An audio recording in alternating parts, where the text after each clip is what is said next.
Hi guys, this is my fifth video for my finance and accounting education channel here on YouTube. Just as previously said, I'm trying to stick to a format. We will have today two main topics. The first one will be the introduction of my latest course available on Udemy and Patreon about the SWOT. SWOT it's an acronym, stands for Strengths, Weaknesses, Opportunities and Threats. So it's a management analysis. After that, we will have the first part, so the introductory part of a series of let's say commentaries that I'm going to make on the topic of savings and investments. In the future weeks, I will come up with additional commentaries pinpointing several specific points for which I will also introduce today. But before we start with the presentation and with these two main topics, I would like to also tell you that I have been very busy in the last weeks. I have been looking for let's say product solutions that can both be of benefit for you and you can use them, and they can also help me finance my finance and accounting education channel, so basically this channel. And I came up, you will find the links in the description of this video. I came up with several proposals. First of all, if you remember from my second video, I'm already using a Kindle, so I'm having this device on which you can read the electronic books. You have now the opportunity through my link to subscribe to the Kindle service from Amazon and receive these books. There are many people that still prefer the old classical books. I also have several of them, and I used to read like that. Very funny story from the past. A few years ago, when I didn't have a Kindle, I was in the subway here in Vienna, and I had the feeling that I'm the only one which has a classical book in his hands, because everybody around me has some sort of electronic device on which they were reading. Besides the people that are reading newspapers and so on and so forth. After I bought my Kindle and I was in this, basically again in subway here in Vienna, I had the opposite feeling, that I'm the only one with an electronic device and everybody has only classical books. So I guess in the end it's that feeling that the others have something that you don't have. And the second one is also through Amazon. You can get 2 audibles free, so 2 audiobooks basically. People are usually listening to music when they are doing sports, or if you are in the car, you are listening to your radio. It might be that at some point your eyes are tired and you can no longer look into a computer screen or to a TV. You just want to have your eyes closed and maybe listen to a book that is being read by somebody for you. Maybe also during sports or in the car.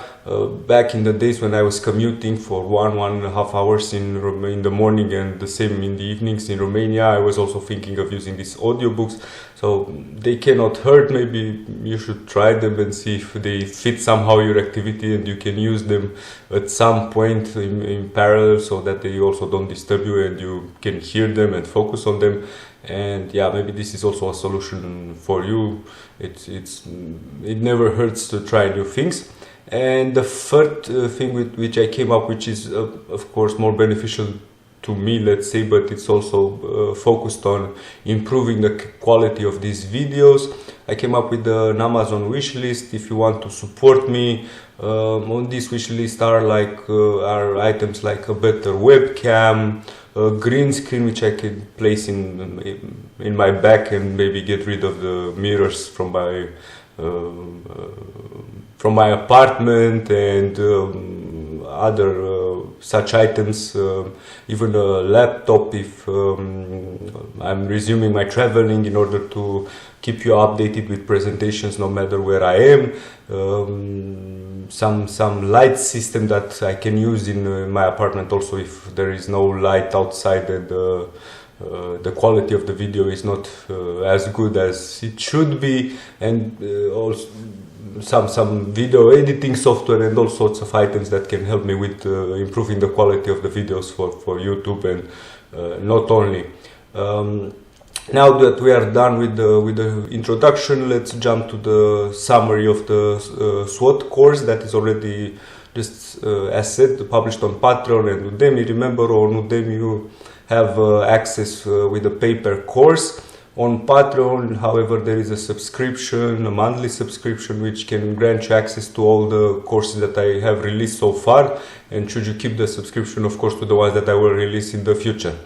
Now, talking about the summary of the SWOT analysis course, I'm saying at the beginning that the SWOT can be done by anybody in an organization, provided that they have enough knowledge already about the organization, the will to do it, so they have the intent. Of course, they also need to have, or to inform at least their direct manager, but they might be also in a position that they need to do it.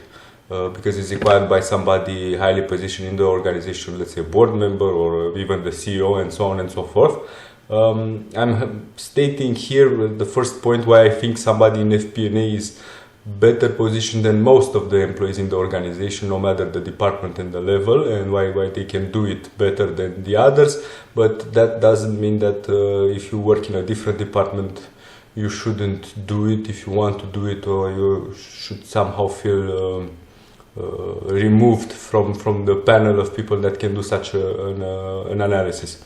Then we are going to talk about the theory, and I will also bring a different approach, so my opinions about the theory. I'm not going to focus this presentation, so this course is not focused on the theory, but it's more of a practical approach. Of course, you can find theory in books, also over the internet. There are a lot of references, you can read there a lot. The idea was to bring some fresh perspective, some added value for you, not to just repeat the things that some other people wrote or said before me. And I think you will gain and you will benefit most from my experience and how I did it in real life, rather than just repeating the theoretical concepts behind it. But of course we need to have a short introduction, a framework for what we are going to talk about. Then we are going to talk about how you can use in this SWOT analysis the org chart, so the organizational chart, the organigram, it depends how it's called exactly in your company. Then, although you also need the knowledge of what strengths, weaknesses, opportunities and threats analysis is, and so these technical competencies, it's of utmost importance to find ways to communicate and to collaborate with the managers in your organization. So I'm giving you some advices about how to try to motivate them to participate in your management exercise. It's very simple. If you want other kids to play with you, you need to behave and to be nice. Then we are going to identify, based on this organizational chart, the main departments and activities that they perform, of course. There are some general activities that take place in organization and are relevant also for our SWOT analysis. And once we have identified so we know the structure, we know the departments, we know the actors and the functions, we know the activities that they are performing, we can go and derive the strengths and the weaknesses, opportunities and threats in collaborations with the aforementioned managers. The strengths and weaknesses should be already known. Here there are many paths. You can start with a draft proposal and then go to the managers, or you can start working directly with the managers for each department. For opportunities and threats, you will need maybe a little bit of imagination and think you need to think outside the organization and in the future also. And after you have derived these elements, also you need, per my approach, you need a little bit out of the box thinking. In theory, there are, let's say, the theory presents some ways of tackling the problems. I have a different solution. We are going to talk about these best-in-class solutions, which are solving or tackling aspects of the SWOT analysis from most of the times from more departments, more aspects, and so on and so forth. And of course, and these best-in-class solutions can be anything, can be processes, can be procedures, can be systems, software systems, ways of doing things in the organization that can build up on your strengths, remove the weaknesses, help you grasp, grab these opportunities and mitigate the threats. And once we are done with the best-in-class solutions, probably we are going to be left with bits and pieces here and there of SWOT elements that are not tackled through these best-in-class solutions. For those, unfortunately, we'll have to find individual solutions, and then we will have a round picture of our very complex SWOT analysis. Remember, this is a management level analysis. It's very complex and it's covering all the entire organization. So you are talking with with all the managers in the organization. You should have a good at least with the department heads. And if you have identified these elements for each department, that means you have identified them also for the entire organization. And it's a very nice analysis which should you have to perform or choose to perform, it will be very good for your career and for your future steps. Now that we are done with the SWOT presentation, let's go to the second topic of today, which is saving and investing. We are talking about the part 1 today. As promised, we are going to talk about the lyrics of a song. It's not this one that's quoted here. I need $1, $1 is what I need. Probably you know it from Alone Black.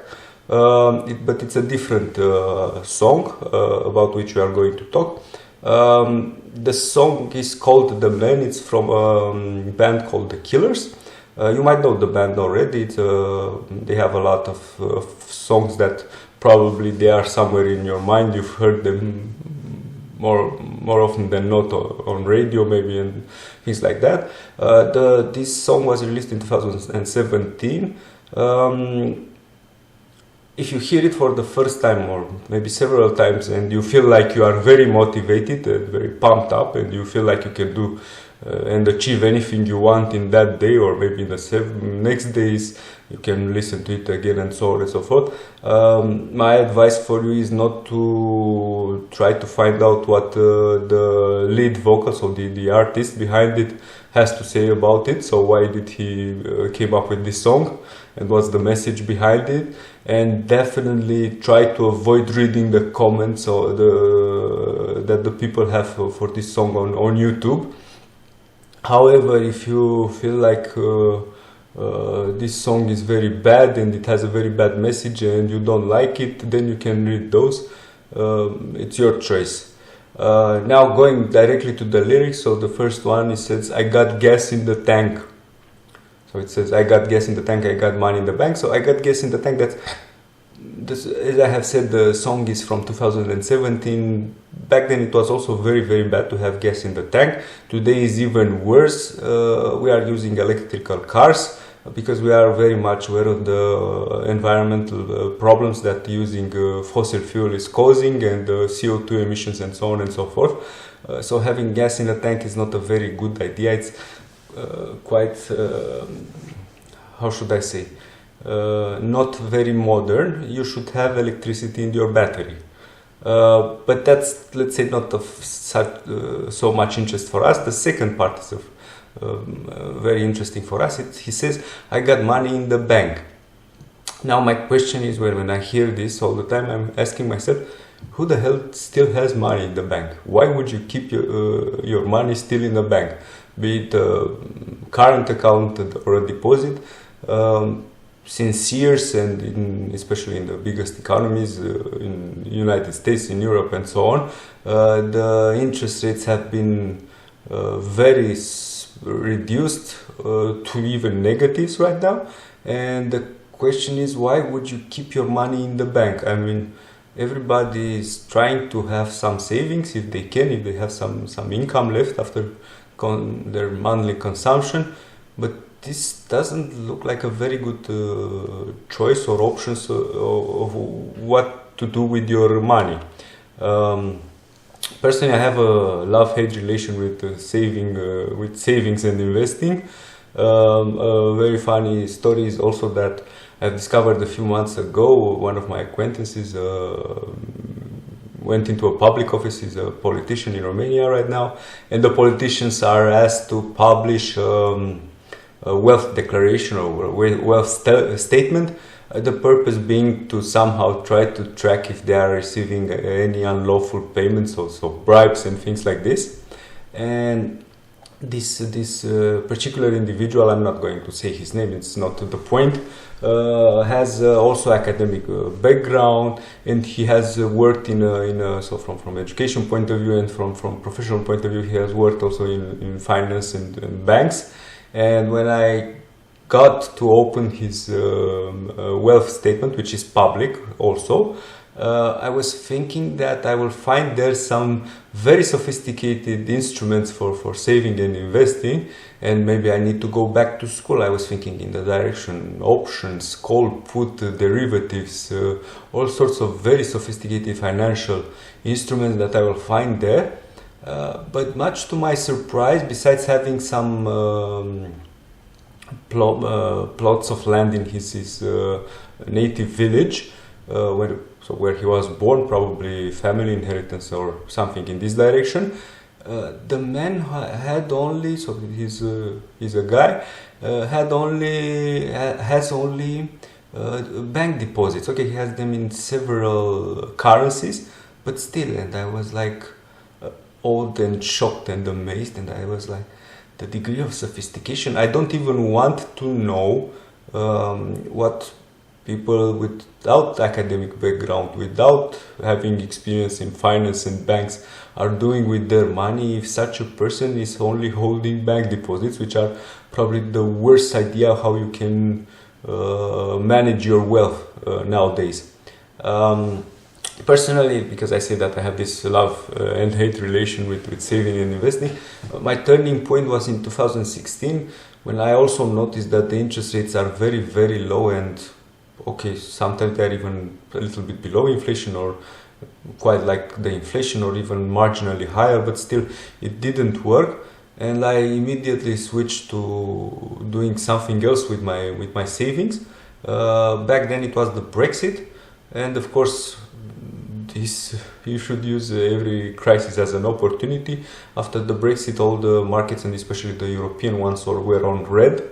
So the prices of shares dropped, and I used this opportunity to buy cheaper than normal shares in several companies, which I just took a look what kind of options I have, which companies are interesting for me, and I did it. Then another opportunity was in 2020 in March, at the beginning of the pandemic. Again, the market crashed. I somehow managed to gather some extra capital and to buy some shares because they were cheaper. So for us, for the normal people, and I will go into very much detail about this when we talk about shares, such very bad events, they don't necessarily need to be economic in nature. Let's say that the Brexit was a political crisis or a political event. The pandemic is a health crisis. They can be of any other nature. But that's the moment when we can jump in and buy, because we always want to buy when the things are cheap. Another interesting story is that I wanted to buy some shares from France, and I have been waiting patiently for Miss Le Pen to be elected as the president of France. Of course, that didn't happen yet, and I didn't have the opportunity of fulfilling my target of buying these shares from France. But let's talk now about the biggest economy in EU, in European Union, and the citizens from this economy. If you know a certain movie, you will laugh because I'm saying the Germans. I have here some quotes from some articles from two websites or two publications. One is Zeit.de and depressive.com. It says first of the article says the savings rate in Germany rose to a record high of 16.3% last year, so it's about 2020. That's very interesting. First of all, 16.3 means that for each 100 euro that somebody made as an income from various sources, 16.3 euro were somehow going into savings. Why is it so interesting? Because we were in a crisis, so we had this pandemic, and my expectation was that the people will no longer have that much money to do savings. But much to my surprise, there were some contradictory events and trends. So, and from the crash of these events, on one side you had people that maintained their income, so the company was not that much affected by the pandemic, but they couldn't spend the money anymore because everything was closed. There was no traveling, restaurants, bars, clubs, nightclubs, everything was closed around them, and so they had a lot of money to save even without wanting to have them. And on the other side you had the people that lost their jobs, so they got maybe some unemployment support, but it was far less than they were making before. The people which were in furlough, so this reduced working time, also less paid. The small entrepreneurs and the businesses that suffer without profits, without dividends, maybe somehow their turnover was covered, but only partially, for sure not 100% as in the year before, and so on and so forth. And from the crash of these opposing trends and let's say events, we came up with at least in Germany came up with higher savings as before. Those are, let's say that those are more like social factors, but there is also behind this, it can be that there are also psychological factors. In order to have increased consumption and less savings, you need to have trust. So the people need to have trust that everything will be okay tomorrow and the days that come after tomorrow. If they lose their trust, normally they tend to go in the direction of saving, but I don't think this is the case here, since probably the underlying condition is that they couldn't use the money, because if they were not affected by the pandemic in any way financially, I cannot believe that they were so scared somehow and they started doing savings. Anyways, then we go to the next part, when it says that the assets in the form of cash securities, bank deposits and claims against insurance companies rose in the fourth quarter compared. So the fourth quarter is not so important, but anyways, here by 211 billion euros to the record value of 6.95 trillions. So 6,950 billions. Those are the savings in various forms. Just from the start, I'm saying the real estate is not included here. Then we have the breakdown of the values. According to the Bundesbank figures, almost 805 billion euros were in stocks and other equity rights, so shares. In the case of investment funds, it was almost additional 735 billion euros. Then the volume of cash and bank deposits totaled around 2,809 billion euros, so 2.8 trillions. This was very surprising for me. Insurance and other pension products totaled amount almost 2,450 billion euros. Let's say that the insurances in the pensions are okay because they are not bank deposits or current accounts in the bank, so liquidity. Now, if you add these numbers, you come to around 6.8 trillion. So they seem right. Probably there are some small leftovers that are not included in here, but still 2.8 trillions in cash. I was awed and shocked. The reduced interest rates are not here from yesterday. They have been here for several years. Now they are negative. and still a lot of people are keeping their money in the bank. I totally don't understand that. Why would you do something like that? It's 40, so 2.8 trillions from 6.9 trillions is almost 40% of the money that the people have are in this form of current accounts and deposits. To build upon my awe and shock, it's saying here that a growing number of credit institutions are passing the European Central Bank penalty interest to the customers. The proportion of banks in Germany that rate their customers' deposit negatively on average increased further in 2020.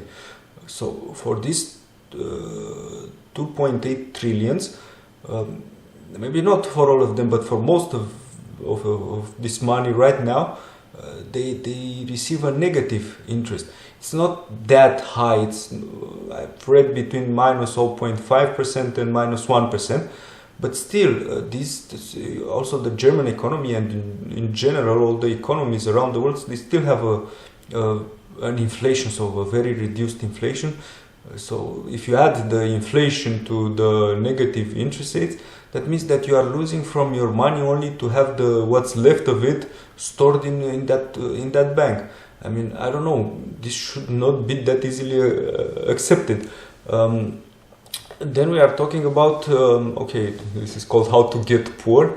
If you remember my first course, that thumbnail on YouTube was saying something like instead of being poor and sad, it's better to be rich and happy. The purpose of what I'm presenting here is never to get you poor, but this is somehow explaining what's happening right now. It might come as a surprise to you, maybe you are not aware of this, but the things work like this right now and they don't work very well.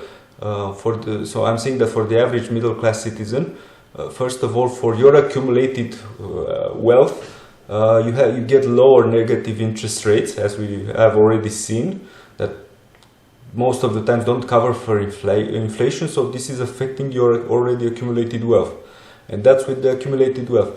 On the other hand, you have stale salaries, so that are not increasing. At least Germany is let's say, well known for having no salaries increases with years and with tens of years and so on and so forth, and not keeping up with price increases, and you are also losing on your stream of regular income.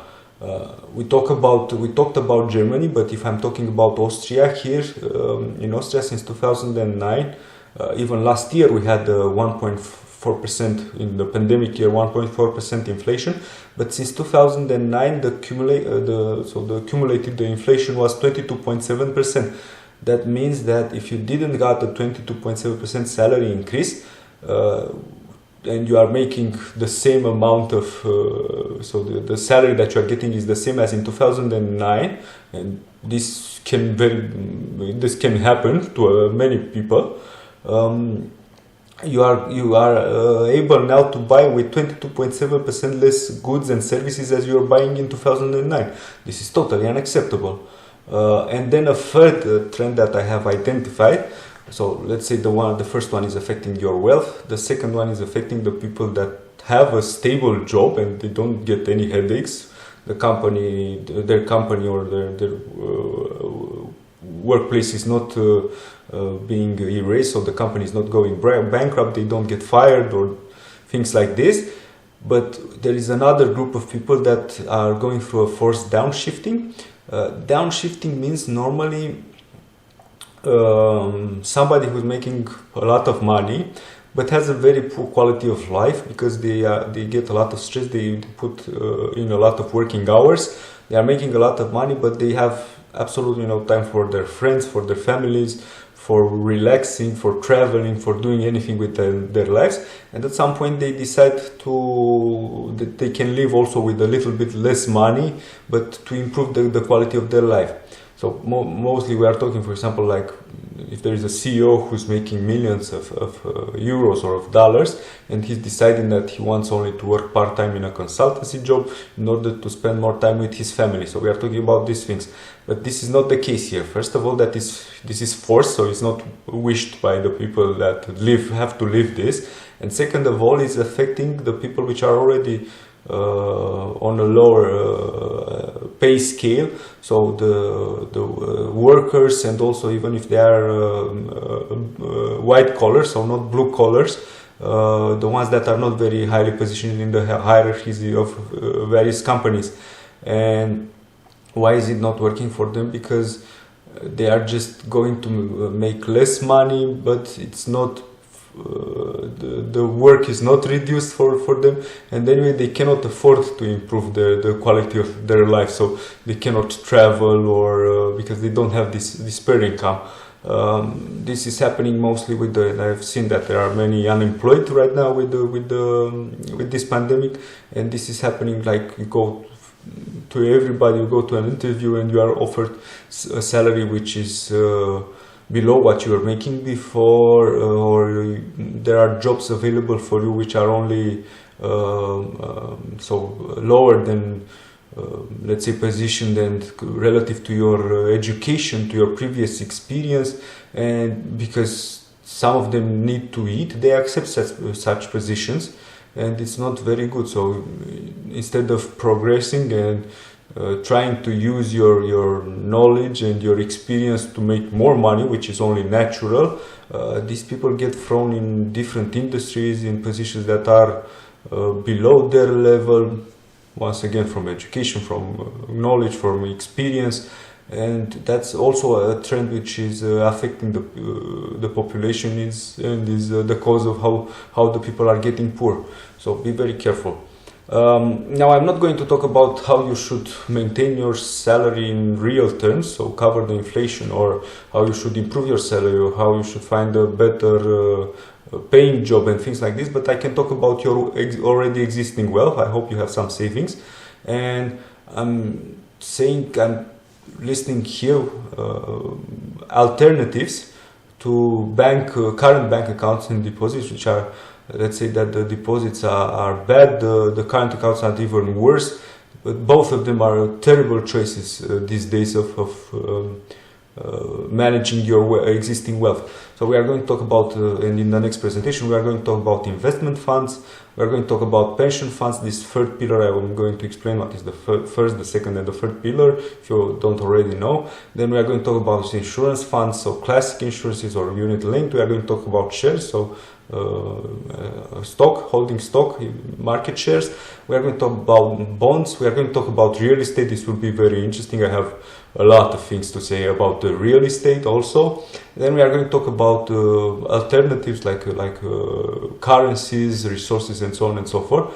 And no, we are not going to talk about cryptocurrencies. I'm sorry if this is your expectation to talk about cryptocurrencies. They are on the list, but they have this strike through because those are not, from my point of view and from nobody's point of view, nobody is thinking that they are real investments. If they go way too far in this direction of Ponzi schemes, gambling, speculating, playing the lottery, and nobody can consider them like serious investments. So in each and every point that is presented on this last slide will come in future presentations. I don't know if I will do like 2 per presentations or only 1. It depends on how much I have to say about each and every one of them. Now, thank you very much for listening to me. Please do not forget here on YouTube to, if you like my commentaries, to like them, to subscribe to my channel, please. Also, it's very important for me. If you think somebody is interested, you can share my videos. You can also comment. I'm open to any commentaries if you want to discuss the topics that are here in the presentations. If you have different views, different opinions, or you just want to support my opinions, I'm open for debate. And once again, thank you very much for your patience, and I look forward to presenting to you in the next video the balance scorecard and the first items on this list related to saving and investing. Once again, thank you very much, ladies and gentlemen.